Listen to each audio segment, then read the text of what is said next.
eu vou, voluntariamente eu vou. Não é a morte quem está me levar, sou eu que estou me entregar para a morte. Só que tem um detalhe, porque eu não tenho pecado, a morte não vai poder me segurar. Eu vou, mas eu voltarei. Ao terceiro dia, eu vou ressuscitar.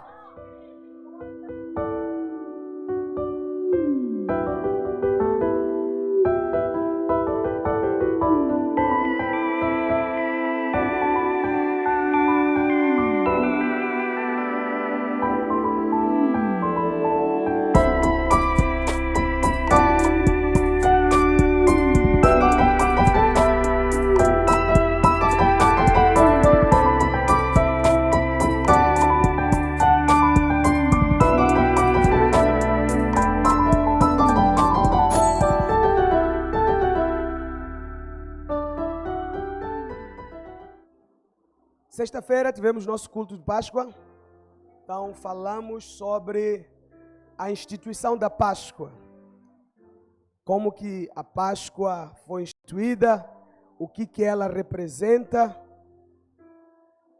Então, sexta-feira foi a sexta-feira da paixão, o dia em que o Cordeiro foi morto.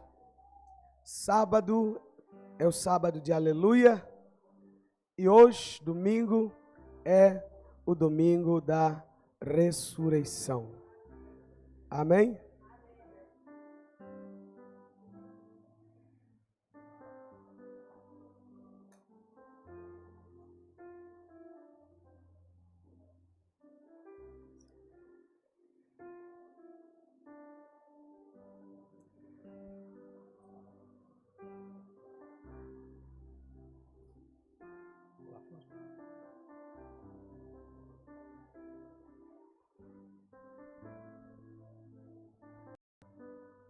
Podemos ler? E no fim do sábado, quando já despontava o primeiro dia da semana, Maria Madalena e a outra Maria foram ver o sepulcro. E eis que houvera um grande terremoto, porque um anjo do Senhor, descendo do céu, chegou removendo a pedra e sentou-se sobre ela.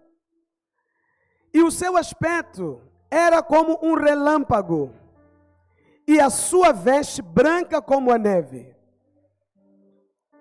E os guardas, com medo dele, ficaram muito assombrados e como mortos. Mas o anjo, respondendo, disse às mulheres: não tenhais medo, pois eu sei que buscais a Jesus, que foi crucificado. Ele não está aqui, porque já ressuscitou, como tinha dito. Vinde e vede o lugar onde o Senhor jazia. Aleluia. Pai, dá-nos graça de falar, dá-nos graça de te ouvir. Em nome de Jesus. Amém. Bom, domingo passado foi domingo de Ramos, né? É aquele domingo que as pessoas levam folhas para a igreja, né? E, enfim, às vezes a pessoa ficou o ano inteiro sem ir. Naquele domingo ele pega ramos e vai. E isso é celebrado exatamente porque uma semana antes da Páscoa, Jesus entrou em Jerusalém. E ele entrou em Jerusalém já sabendo o que estava para acontecer. A Bíblia diz que ele olha para os seus discípulos e fala: olha, vamos para Jerusalém, porque necessário é que o Filho do Homem seja entregue, seja morto.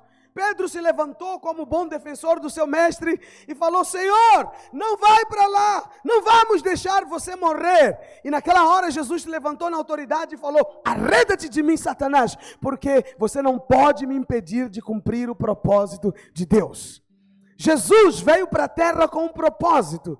Jesus nasceu com um propósito. Quando o anjo apareceu para Maria, falou: olha, você vai conceber e você vai ter um filho, e esse filho será o salvador do seu povo.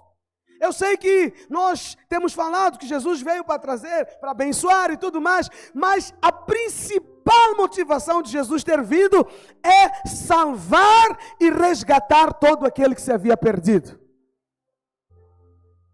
Então, na sexta-feira dos Ramos, ou no domingo de Ramos, Jesus entrou em Jerusalém e a multidão ovacionava e gritava: Hosana, Hosana, Hosana ao Rei, bem-vindo que vem no nome do Senhor. Mas o curioso é que a mesma multidão que gritou Hosana, Hosana, Hosana, foi a mesma multidão que na sexta-feira seguinte gritou: crucifica-o, crucifica-o, crucifica-o.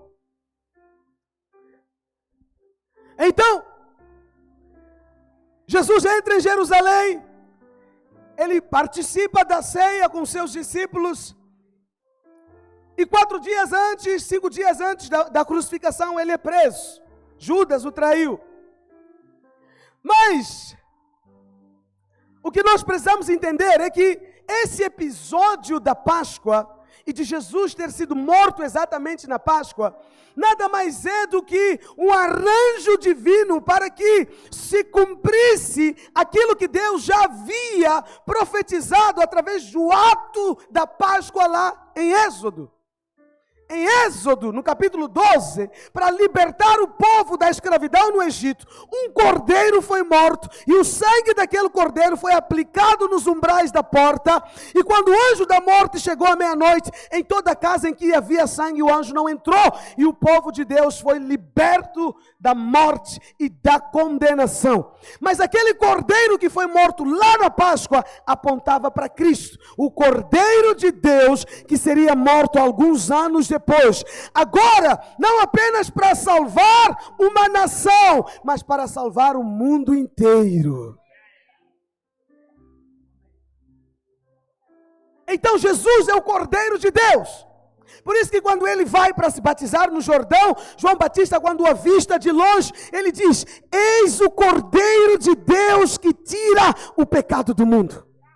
Ele é o cordeiro que foi morto na Páscoa e que salvou o povo da condenação.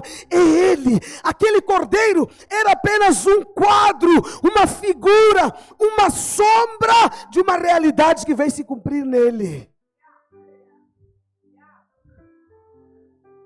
É por isso que quando nós vamos estudar a crucificação de Jesus, nós vamos ver que tudo o que aconteceu com o cordeiro na Páscoa se cumpre em Jesus. Você vai ver que o cordeiro da Páscoa, ele tinha que ser pego no dia 10, mas só podia ser morto no dia 14. E durante 4 dias, ele ficava em observação, sendo avaliado, porque o cordeiro tinha que ser macho de 1 ano e sem defeito algum.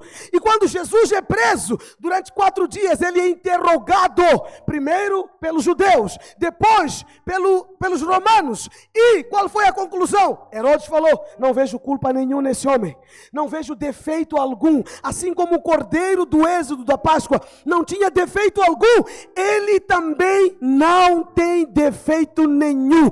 Então por que ele será morto?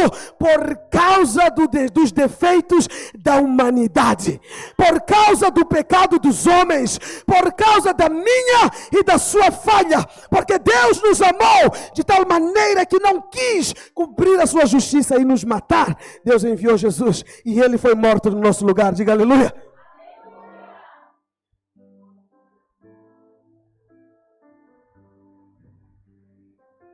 Então, Jesus é preso. Na sexta-feira, você vai ver também que o cordeiro pascal, lá no Êxodo, foi morto à tarde.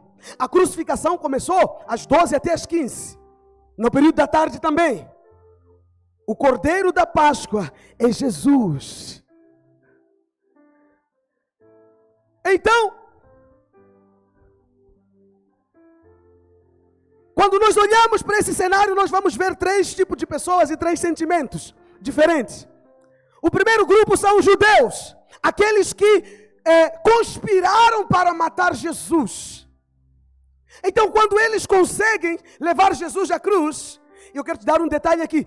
A morte não tragou Jesus. Foi Jesus quem se entregou à morte. Porque o aguilhão da morte é o pecado. E como Jesus não tinha pecado, a morte não tinha domínio sobre ele. Mas enquanto ele estava na cruz, ele mesmo disse: Pai, a ti entrego o meu espírito. Eu vou. Voluntariamente eu vou. Não é a morte quem está me levando, sou eu que estou me entregar para a morte. Só que tem um detalhe: porque eu não tenho pecado, a morte não vai poder me segurar. Eu vou, mas eu voltarei. Ao terceiro dia, eu vou ressuscitar. Essa é a Páscoa. Então, quando aqueles judeus conspiram para Jesus morrer, a Bíblia diz que quando Jesus entrega o seu espírito, ele morre, imediatamente há trevas sobre Jerusalém. Fica tudo escuro. O véu do templo se rasga de alto a baixo. Preste atenção, o véu do templo não era uma coisa assim, de alguns centímetros. Eram metros de largura. Era uma coisa espessa, grande. E separava o santo lugar do santo dos santos. No santo dos santos era onde ficava a arca da aliança, onde estava a presença de Deus. E lá nenhum homem poderia entrar senão o sumo sacerdote. E o sumo sacerdote só podia entrar uma vez ao ano. Mas se entrasse com pecado, de lá não saía, morria lá mesmo.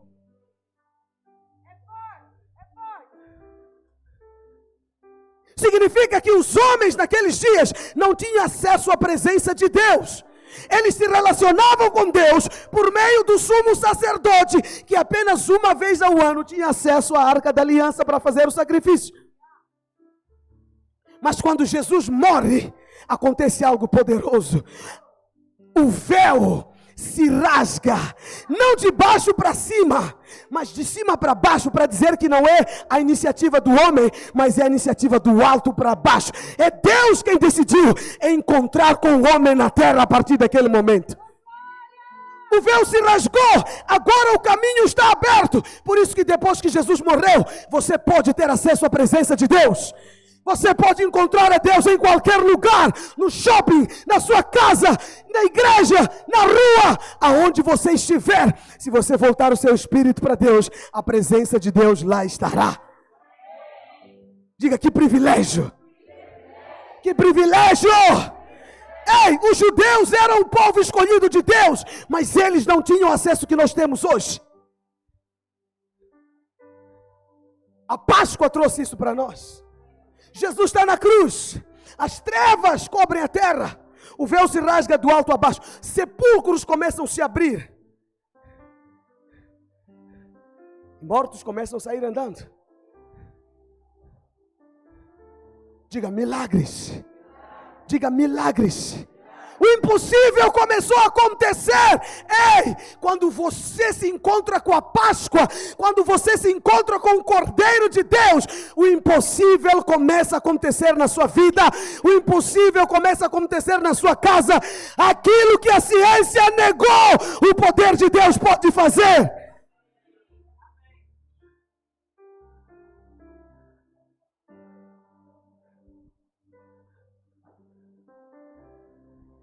Eu quero declarar na vida de alguém aqui: se você crer, não haverá impossível para você. Se você crer, não haverá impossível para você. Ei, impossibilidade é só uma opinião. Quando disserem para você impossível, diga: é sua opinião, obrigado. A opinião que eu tenho é a palavra de Deus. E se a palavra de Deus diz é possível, não importa o que você diz, não importa o que alguém diz, o que está dito é a palavra de Deus.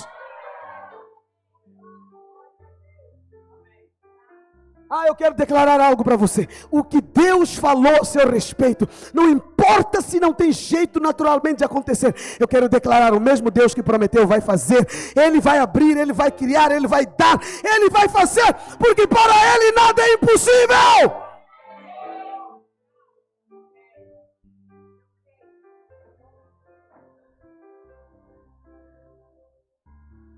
A trevas cobriu a terra. Começam a acontecer coisas. Os judeus que mataram a Jesus se tocam. Sepa, esse que nós matamos era filho de Deus. Dá uma sensação de preocupação. Tanto é que no capítulo 2 de Atos, quando Pedro prega, Pedro fala para eles: vocês mataram Jesus. Aquele Jesus que vocês mataram era filho de Deus. E quando Pedro fala isso, eles já com a ideia do que havia acontecido antes, viram para Pedro e digam: irmãos, nos digam o que temos que fazer agora diante do que nós já fizemos. Pedro fala: arrependei-vos. É só isso que vos falta. Escuta, até eu que matei a Jesus, você mesmo, se te arrepender, os seus pecados serão perdoados e o mesmo Jesus vai te levar para o céu. Não tem pecado grande demais que Deus não possa perdoar.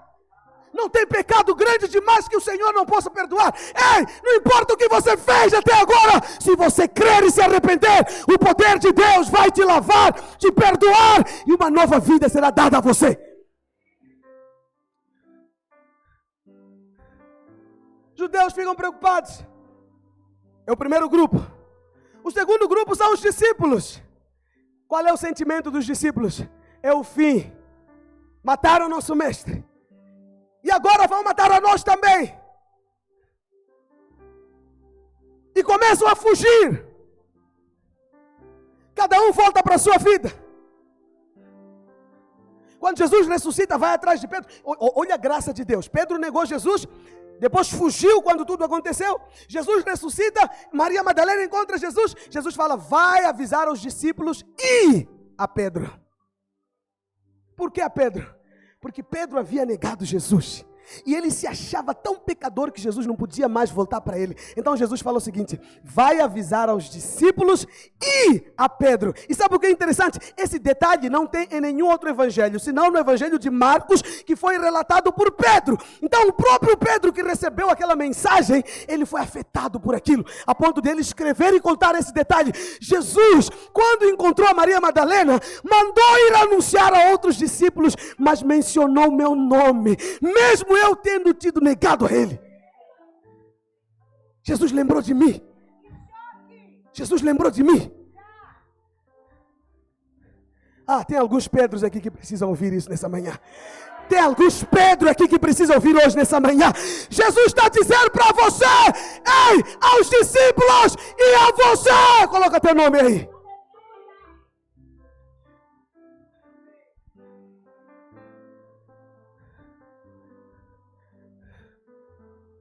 Você não pecou mais que o Pedro. Não. Pedro negou o próprio Jesus 3 vezes. Ainda tinham lhe avisado com Jesus. Tinha tempo dele se preparar para não negar. Está entendendo? Quando Jesus fala para ele: Pedro, hoje vais me negar. Vai dizer: mestre, eu! Talvez João, esse filhinho do papai. Esse todo fofinho que quer dormir no colo toda hora. Eu não, eu sou Pedro. Até a orelha de alguém posso cortar.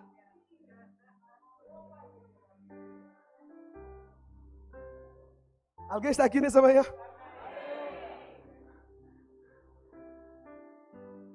Mas aquele que se achava capaz, foi ele mesmo que Deus permitiu mostrar que não é capaz. Sabe para quê? Para amanhã, quando ele voltar, ele saber que não sou eu, é o poder de Deus. É para quando amanhã ele voltar, ele olhar para ele e dizer: ei, não tem a ver comigo, tem a ver com a glória de Deus.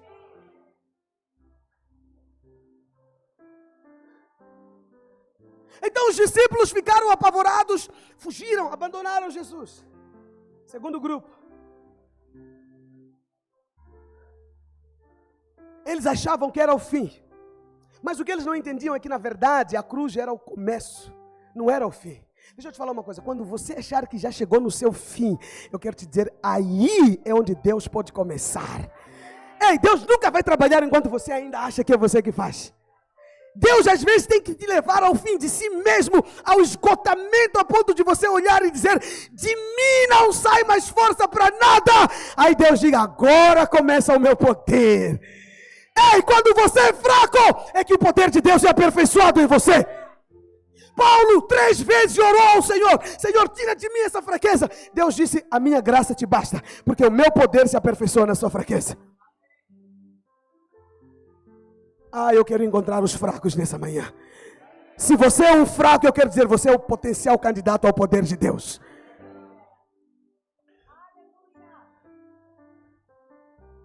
Agora levanta peito, fica aí.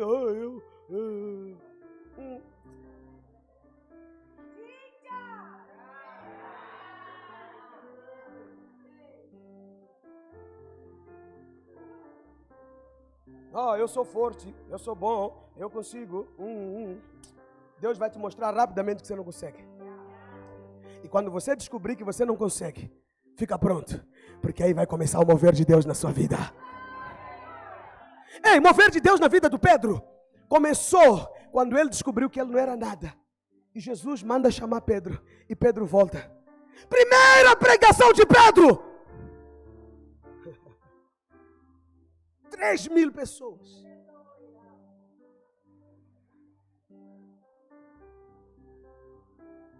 Segunda pregação, mais 5.000. O poder de Deus está em ação. Diga para alguém, receba o poder de Deus. Diga, receba o poder de Deus. Não, fala como profeta, diga, receba o poder de Deus. Alô, se você tiver o poder de Deus, você será imparável. Se você tiver o poder de Deus, você vai chegar onde você não teria jamais capacidade de chegar. O poder de Deus vai te levar para longe.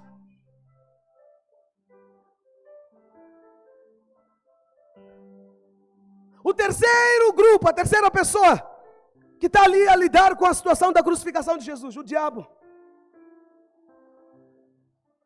Porque o diabo começou a caçar Jesus desde o dia que ele nasceu. Jesus nasceu, os magos do Oriente foram encontrar Jesus. A estrela estava a andar, a estrela que aponta para o Espírito Santo. E eles estavam a seguir a estrela. Mas a sua mentalidade natural os traiu. Quando eles percebem que a estrela está indo para longe de Jerusalém, porque o anjo que apareceu para eles disse, olha, nasceu o rei dos judeus. Então eles pensaram, rei dos judeus só pode nascer em Jerusalém. E em Jerusalém não é em qualquer lugar, no palácio. Então quando eles seguem a estrela, quando chega no cruzamento entre Jerusalém e Belém da Judeia, a estrela curva para Belém da Judeia. E aí eles pensam, o Espírito Santo está errado. Porque não pode ser, como que o rei vai nascer na Belém lá? Não, o rei só pode nascer em Jerusalém. Eles curvam para Jerusalém. Chegam no palácio e falam para Herodes, viemos atrás do rei dos judeus, recém-nascido. Onde que ele está? Herodes fica alarmado. Fala, epa, vai ter outro rei aqui enquanto eu sou rei. Herodes fala para eles, vão lá visitar. Quando vocês encontrarem, voltam e me conta que eu também queria adorar. Aonde? Não queria ir adorar, queria ir matar. Quando os magos chegam lá, o Espírito Santo, interessante, olha só. Quando eles saem de Jerusalém, quando eles chegam naquele cruzamento de novo, a estrela aparece novamente. Aqui tem um princípio importante. Quando você se perder da direção do Espírito, vai para a palavra. A direção do Espírito, se você falhar, pode te levar para problemas. Porque milhares de crianças morreram por causa do erro daqueles homens. Ignoraram a voz da estrela, do Espírito. Eles foram no palácio. Mas quando eles estão perdidos, Herodes manda chamar os sacerdotes, que conheciam a palavra. E eles dizem, só pode, vamos procurar na Bíblia. Eles lêem a Bíblia e encontram a profecia de Miqueias. E a profecia dizia que Belém, de maneira alguma você é menor entre as cidades, porque de ti sairá o rei. Eles entenderam, nasceu em Belém. Então eles avisam para aqueles homens voltam para Belém. E quando eles chegam naquele cruzamento onde se perderam, a estrela aparece de novo.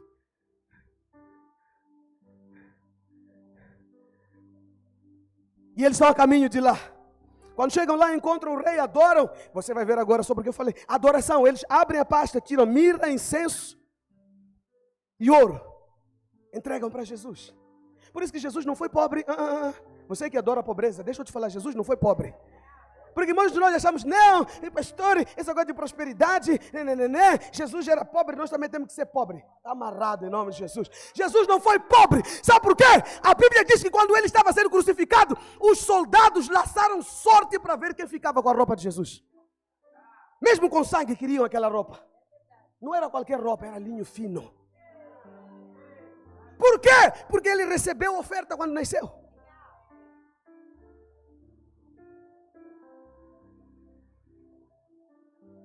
Alguém está entendendo alguma coisa nessa manhã?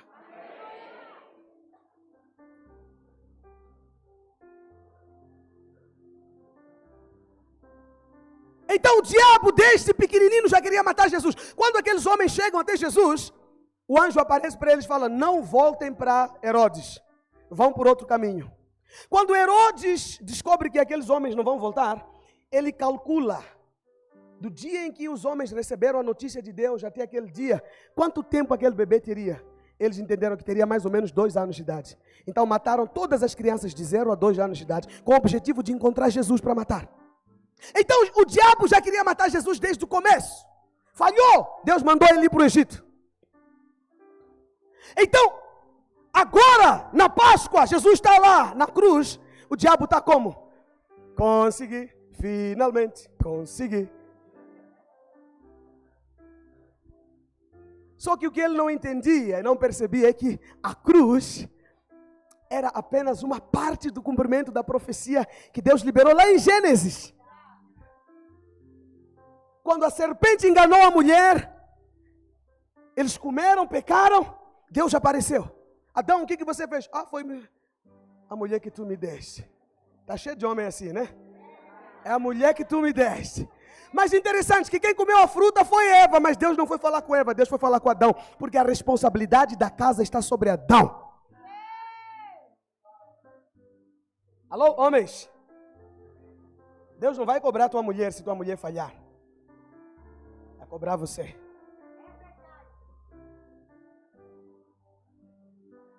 Nenhum homem falou amém agora. Tudo bem, tudo bem. Eu também sou homem, te entendo.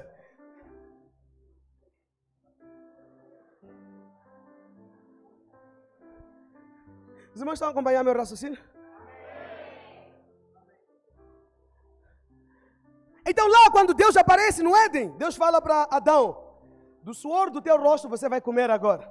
Maldito é a terra por sua causa. Eva ficou contente, falou: ele que sofreu, eu estou bem.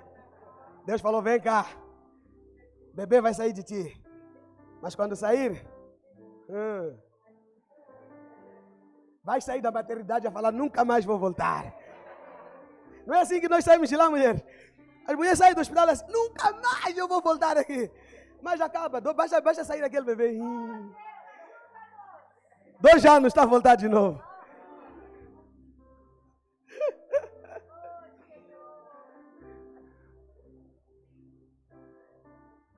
Diga aleluia.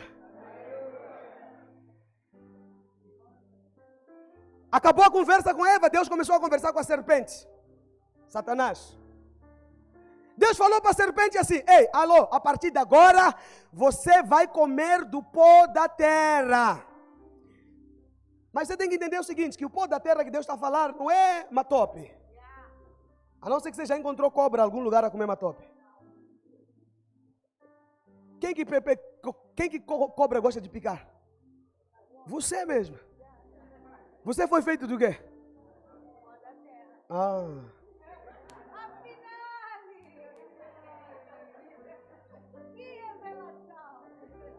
Diga: que choque.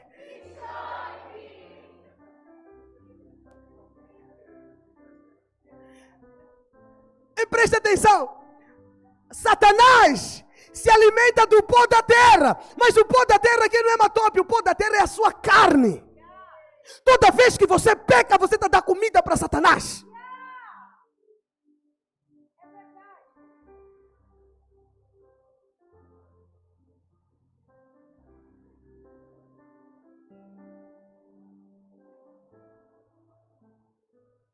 Chilling. Satanás está a comer. Está a comer. Em Gênesis era serpente. Em Apocalipse já não é serpente, é um dragão.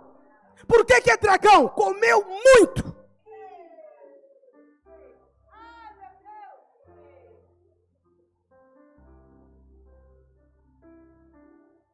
Diga: que revelação.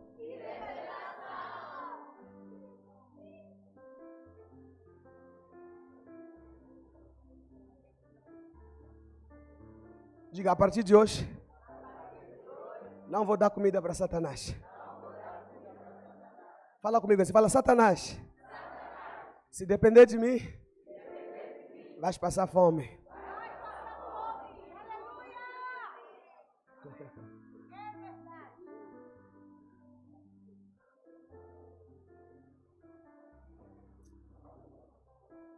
Então,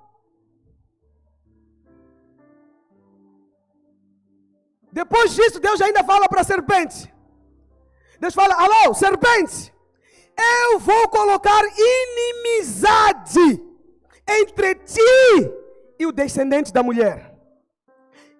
É por isso que o diabo odeia a mulher. É por isso que quando tem conferência de mulher é uma luta.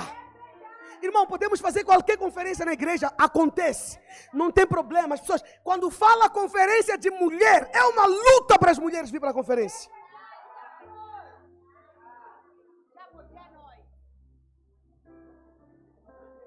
Começam, não tem dinheiro para inscrição, mas vamos ver na terça-feira, no dia 7.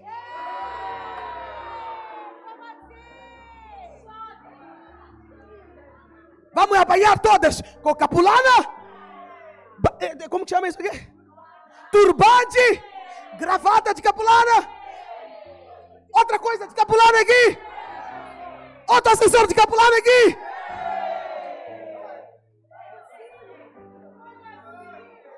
Lencinho de capulana.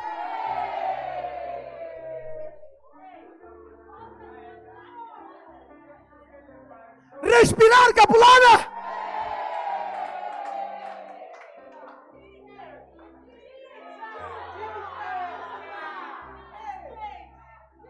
Mas fala para ela vir para o mover de Deus, onde será transformada e levada ao desígnio original de Deus, de ser uma geradora de vida. Ela não aparece.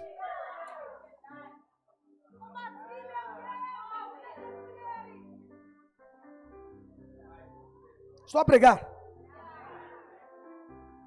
Posso continuar?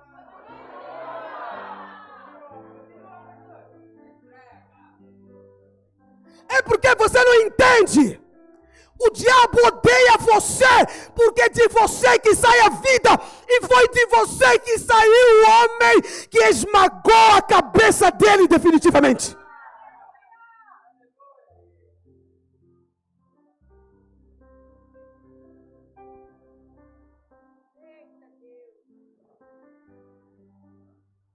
E se o diabo te puder destruir, vai, com muito gosto.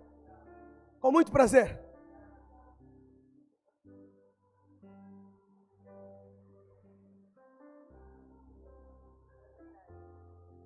Mulher é 880.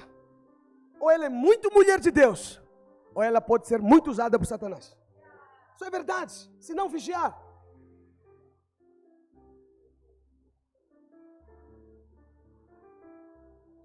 Porque está ali.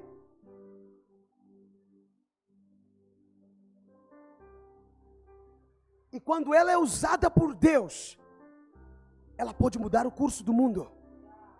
Maria era só uma jovem de 16 anos, desposada, noiva. Quando o anjo apareceu para ela, ela tinha a opção de dizer: não quero, não vou, porque eu posso perder meu casamento e ainda posso ser apedrejada por aparecer grávida antes do casamento. Mas ela falou: Senhor, faça-se a sua vontade. E quando ela disse: faça-se a tua vontade, tudo mudou. O mundo mudou por causa de uma mulher.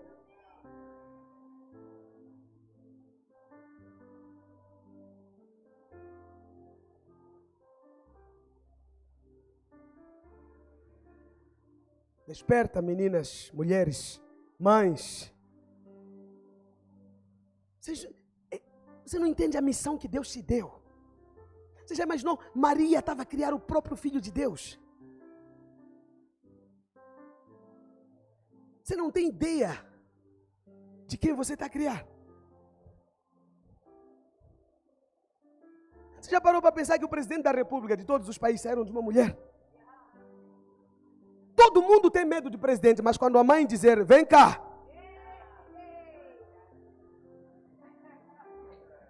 Era assim com Salomão. Salomão era um rei glorioso, majestoso, todo mundo. Mas a mãe dele sentava onde? Do lado.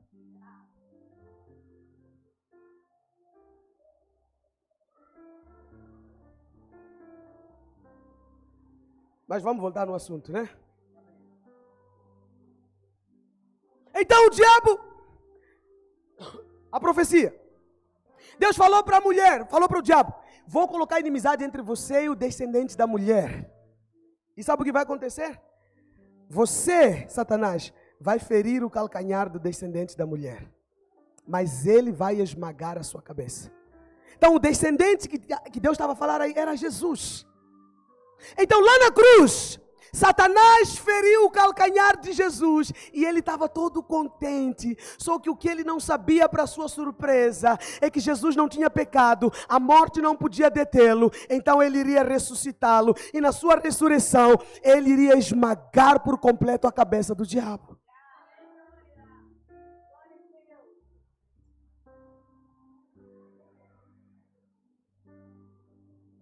Então Jesus morre. Só que o que você precisa entender é que na hora que ele morreu a coisa não acabou. Porque tem um sábado. Sábado de aleluia. O que aconteceu no sábado? A Bíblia diz que Jesus desceu ao mais profundo abismo. Foi para onde? Foi para o inferno. Eu sei que alguns já acham que o inferno é no céu. O inferno é na terra. Mesmo o paraíso não é no céu, é na terra. Lá no Lucas, em Lucas está lá, na história de Lázaro e o mendigo, né? Foram no seio de Abraão, no coração da terra. Havia uma divisão, um abismo que separava. Um lado era inferno, outro lado era paraíso. E aí não é o destino final. Ali é uma sala de espera. Porque os que estão no paraíso vão para Nova Jerusalém. E os que estão no inferno vão no lago de fogo com o diabo depois. Então Jesus foi até o inferno. Por quê, pastor? Porque nós estávamos no inferno. O homem, por causa do pecado, estava morto no inferno. Então Jesus teve que ir até no inferno. Onde estava o diabo? Eu imagino a recepcionista lá, ou o recepcionista lá do inferno, no computador. Jesus chegou. Ele olha, Senhor, convicto de que é mais um pecador que vai ter uma casinha lá dentro, né? Então fala, Senhor, bem-vindo. Jesus, sabendo da história, já olhando para ele assim com deboche, né? Tipo, bem-vindo, Senhor. Sim, cheguei. Qual é o teu nome? Queremos colocar aqui no software.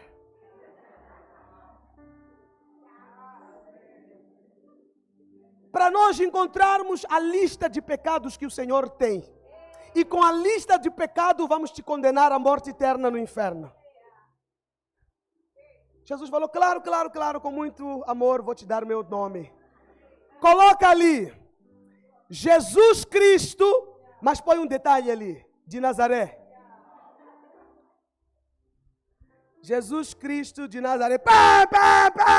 Deu pane no sistema. Não tem pecado, não tem nada, não tem como condená-lo. É o único que entrou e vai voltar.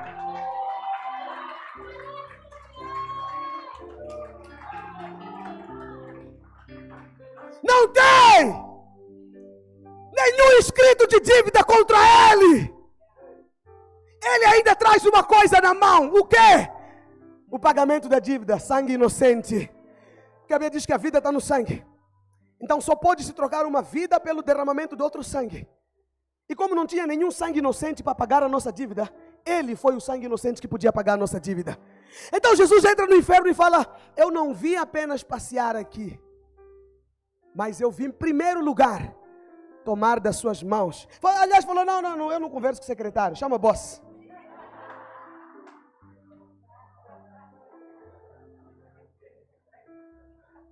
Estou a pregar. Chama o boss. Chamaram o diabo, Satanás veio. Quem é? Essa aqui, já conseguimos, já de maneira. Ele falou, procura lá no sistema, não tem pecado. Porque a Bíblia diz o seguinte, que o aguilhão da morte é o pecado. A prisão, a morte te prende quando o pecado. Se anular o pecado, não tem como a morte te tragar. Então, como Jesus não tinha pecado, a morte não podia tragá-lo. Então Jesus fala para Satanás, é o seguinte, já paguei a dívida, está aqui o sangue. Está pago. Sim, Senhor, o que o Senhor quer? Primeiro, dá a chave do inferno. Entregou a chave. Você consegue imaginar alguém tão miserável como o diabo que nem chave da casa dele tem? Depois, o que mais? Falou, me dá todo o escrito de dívida que você tinha contra meus filhos, contra os meus irmãos, porque eu já paguei o preço por essas dívidas. Então me devolve. Se você ia usar isso para acusá-los e condená-los, agora não tem mais. É a mesma coisa que você ir na promotoria e dizer para os promotores, a Procuradoria-Geral, dizer, me dá todas as acusações que você tem contra o fulano, porque eu já fui condenado no lugar dele. É o que Jesus está a fazer. Dá para mim. Aí o diabo teve que dar. A Bíblia diz que Jesus cravou lá na cruz. E por último, Jesus falou, agora eu preciso subir. Mas o primeiro degrau que eu vou pisar é a sua cabeça. Coloca a cabeça aqui no chão agora. É por isso que a Bíblia diz que ele esmagou definitivamente a cabeça de Satanás.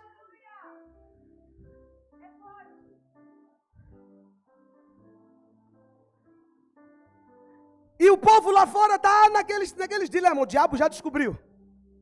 Os judeus ainda estão em crise. Os discípulos estão a fugir. Ao terceiro dia pela manhã, Maria Madalena vai atrás de Jesus. Olha no túmulo.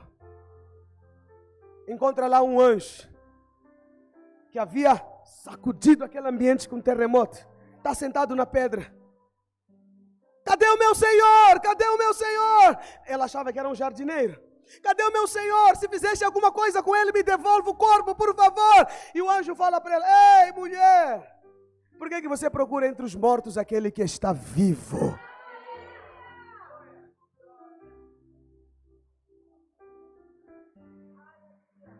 Ele está vivo. Se você ir lá para o Meca, está lá, Maomé, está aqui. Esse é o lugar dele. Mas vai para Jerusalém. Não tem. Está escrito assim. Ele não está aqui. Ele ressuscitou. Ele está vivo. Jesus ressuscitou. Pastor, e o que a ressurreição de Jesus trouxe sobre a minha vida? Não vou conseguir falar tudo, mas vou falar rapidamente. Primeiro, a ressurreição significa que ele venceu o diabo, eu falei aqui para você. Segundo, ele venceu a morte, porque o aguilhão da morte é o pecado. Porque ele não tinha pecado, venceu a morte. E a Bíblia diz que o mesmo Espírito que ressuscitou a Jesus dentre os mortos habita dentro de você. Ah, você não entendeu o que eu disse. Eu disse o seguinte, a morte é o fim de todas as coisas. Mas o Espírito que estava em Jesus venceu a morte. E a Bíblia diz que o mesmo Espírito que venceu a morte, que é o final de todas as coisas, agora habita dentro de você. Significa que para você, assim como não teve fim para Jesus, não tem fim para você. Pode ter um ponto vírgula, mas não tem um fim. O fim pode ser o começo para você. Ah, pastor, meu negócio está muito mal, não tem mais jeito, está acabado. Quem disse isso? Para os outros pode estar acabado, para você não, porque você carrega o mesmo Espírito que deu vida a alguém que estava morto 3 dias depois.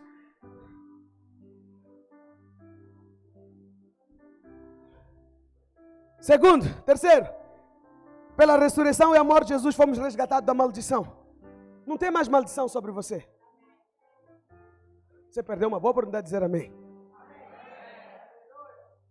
Você sabia que Jesus poderia morrer de todos os jeitos possíveis?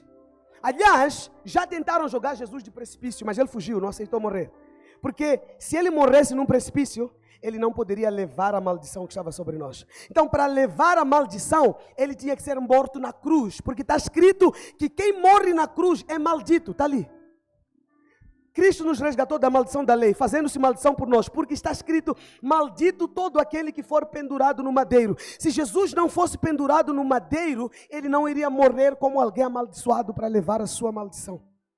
Então todas as vezes que ele teve a oportunidade de morrer, ele escapou, para poder chegar nesse momento, morrer na cruz e levar toda a maldição que você carrega e liberar toda a bênção que ele tem para você. Não tem mais maldição sobre a sua vida. Não, pastor, e tem um avô que não sei o que, problema dele. Pastor, lá na minha empresa não gosta de mim, então a fazer problema dele, deixa fazer. Quando eles estiverem a fazer, você oferece mais cinza, oferece mais coisa, ajuda eles. Se eles tiverem falta de dinheiro para ir comprar cabrito, aumenta dinheiro, dá para eles.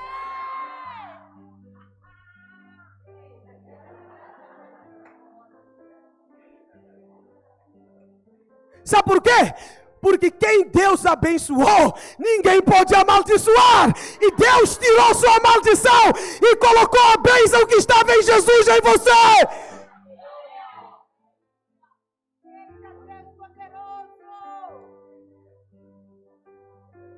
Um dia contrataram um profeta chamado Balaão para ir amaldiçoar o povo de Deus. E ofereceram milhares de dólares. Quando ele chegou lá para amaldiçoar, abriu a boca para falar maldição, começou a sair palavras de bênçãos. O Espírito de Deus entrou nele. Zangaram com ele. Ele falou, não, essa posição não está boa, vamos em cima da montanha para eu lhes ver de longe. Subiu em cima da montanha. Começou a sair palavras de bênção. Porque ninguém pode te amaldiçoar quando você tem Jesus. Escuta uma coisa, eu vou te contar um testemunho de verdade que aconteceu. Alguém, homem de Deus, servia a Deus. Em algum momento se decepcionou, não sei o quê, decidiu largar tudo e foi viver a vida dele normal. Um dia as coisas estavam dando tudo errado, obviamente era Deus querendo trazer ele para perto. Ele falou, vou no curandeiro para fazer umas urucubacas e melhorar as coisas, né? Quando ele chegou lá, o curandeiro começou a fazer... Sabe o que ele falou para ele? Não estava a baixar espírito. O curandeiro falou para ele, você não é daqui. Voltar para o lugar de onde você é, estão a te chamar. Por quê?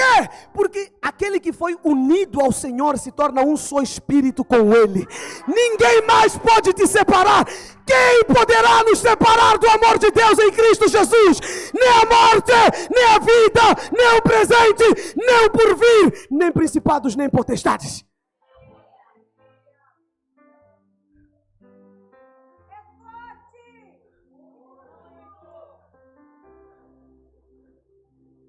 Diga que palavra. Que palavra.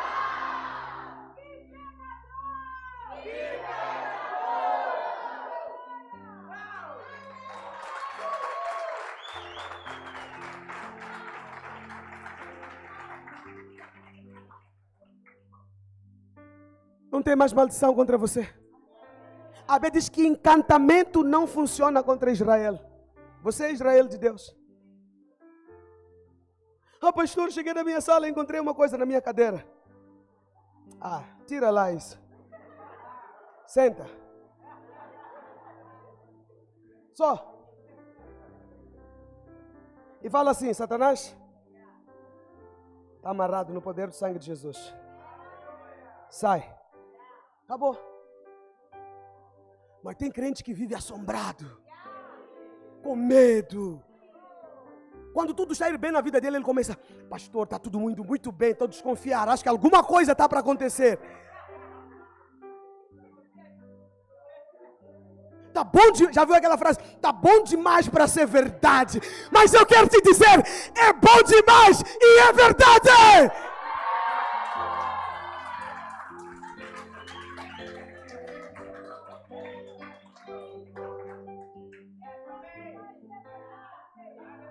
Vai lá no seu status do WhatsApp, escreve, é bom demais e é verdade. É a frase da semana. Aleluia. Maldição já não há mais. Terceiro, Jesus levou todas as nossas enfermidades. Escuta, a doença na sua vida não é a verdade de Deus para você. Porque a Bíblia diz que Jesus foi moído e transpassado pelas nossas iniquidades. O castigo que nos trouxe a paz, Ele levou. E pelas suas pisaduras nós fomos curados. Não vai ser, já foste. A questão é você entender, tomar posse e se apropriar. E declarar, já estou curado. Um dia eu fui pregar isso num lugar.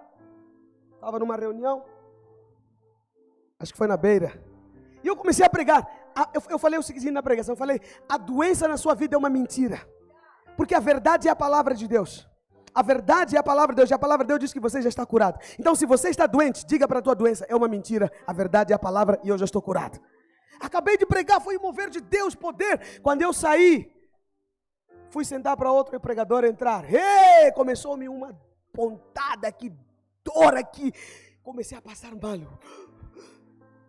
Aí eu lembrei o que eu tinha acabado de pregar.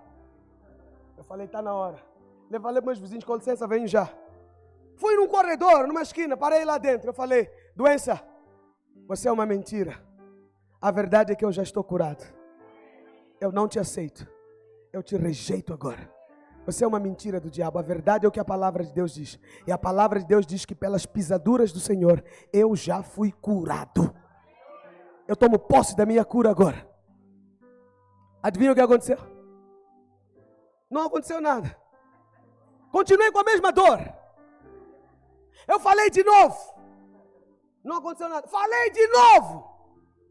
Até, de repente, fiquei curado. Desapareceu a enfermidade. Então para de falar, essa é minha doença. Essa não é tua doença, não. Jesus levou. Não é sua mais. Como é minha doença, se Jesus já levou?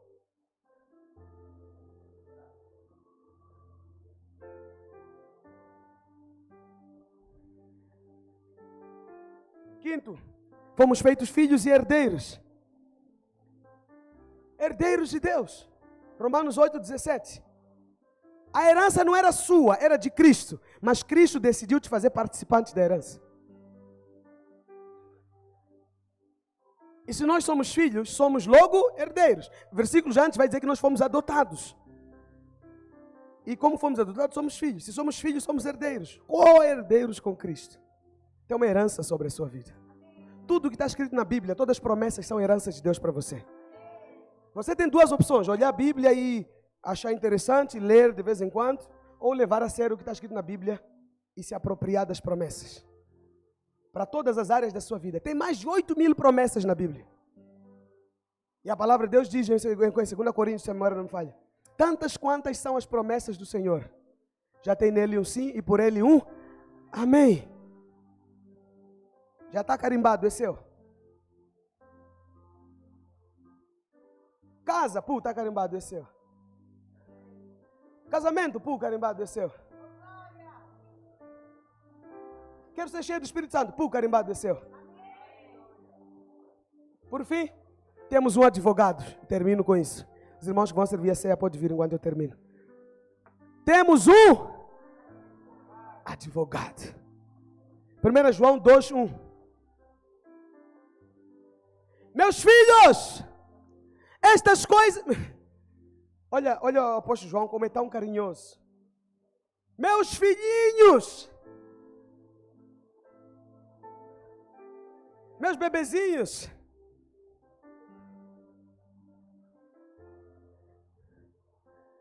essas coisas vos escrevo para que não pequeis.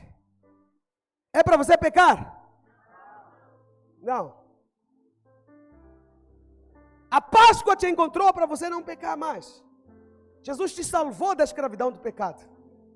Você sabe que lá na Páscoa mesmo, Êxodo capítulo 12, o Senhor disse o seguinte: comam o cordeiro, que é Cristo, mas comam com um pão sem fermento, porque fermento aponta para o pecado.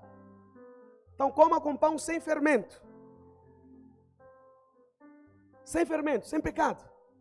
Se alimente de Jesus, se relacione com Jesus sem pecado. Não queira voltar para o Egito de novo. E você sabe que naquele povo que saiu, tinha um povo que estava com saudade de cebola. Saudade de cebolinha do Egito, alho. Alguns voltaram. Mas como João sabia que há a tentação de nós querermos ainda comer alho e cebola do Egito, ele falou o seguinte: filhinhos, não pequeis. Porém, se por um acaso alguém pecar, significa que pecado não é parte da sua vida, pode ser um acidente. Mas João diz o seguinte: se acontecer de você pecar, lembra de uma coisa, tem um advogado. O que significa isso? Significa que Jesus está diante de Deus, sentado à direita do trono de Deus para defender você. Quando você falhar acidentalmente, Não carregue a culpa e aceite viver debaixo de condenação e dizer: eu sou miserável, pecador, não mereço, não tenho mais jeito, minha vida acabou. Blá, blá, blá, blá, blá, blá, blá, blá. João disse o seguinte: não peca, mas se acontecer de você pecar, lembra, Jesus não está aí para te condenar, porque Ele levou a condenação que era sua. Agora Ele está aí para advogar contra você. Se você confessar os seus pecados e crer no poder do sangue, você será purificado.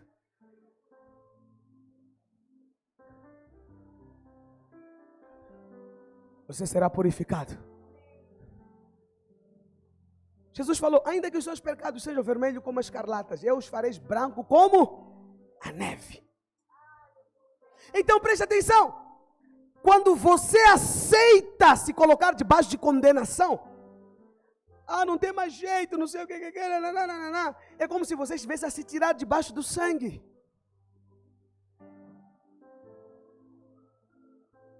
E dizer que o seu pecado ou que o seu erro é maior que o sangue de Jesus que te cobre. Não invalide o sangue de Jesus. Você sabe que aqueles que estavam na Páscoa, os que foram salvos da ira de Deus, estavam dentro da casa, não foram salvos porque naquele dia fizeram tudo bonito. Não. Provavelmente o marido discutiu com a esposa. Provavelmente o filho desobedeceu à mãe. Mas o anjo da morte, quando chegou na porta, não perguntou: ei, vem cá. Não, ele viu sangue. Quando ele viu sangue, ele voltou. O diabo, quando vê o sangue na sua vida, ele não pode te acusar. Por isso que na hora que ele começar a te acusar e dizer: não, você tem que levantar e falar: eu tenho um advogado. Eu falhei sim, mas o sangue de Jesus está sobre mim. Posso ouvir um aleluia? Os irmãos que vão servir a ceia, venham rápido, já são 12h30. Nosso culto começa às 10h30 às 12h30. Vamos terminar em 10 minutos. Vamos atrasar só 10 minutos.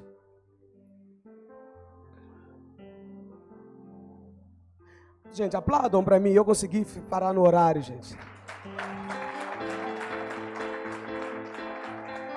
Brincadeira. É o milagre da Páscoa, Lúcia. Deus é bom. Amém.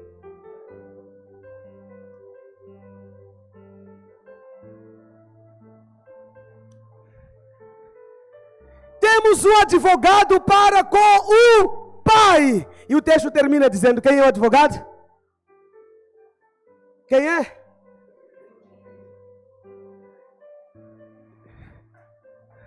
Jesus não é seu juiz, é seu advogado. Hebreus diz: não temos um sumo sacerdote que não entende. Pelo contrário, temos um sumo sacerdote que em tudo foi tentado, sem pecado. E ele nos entende.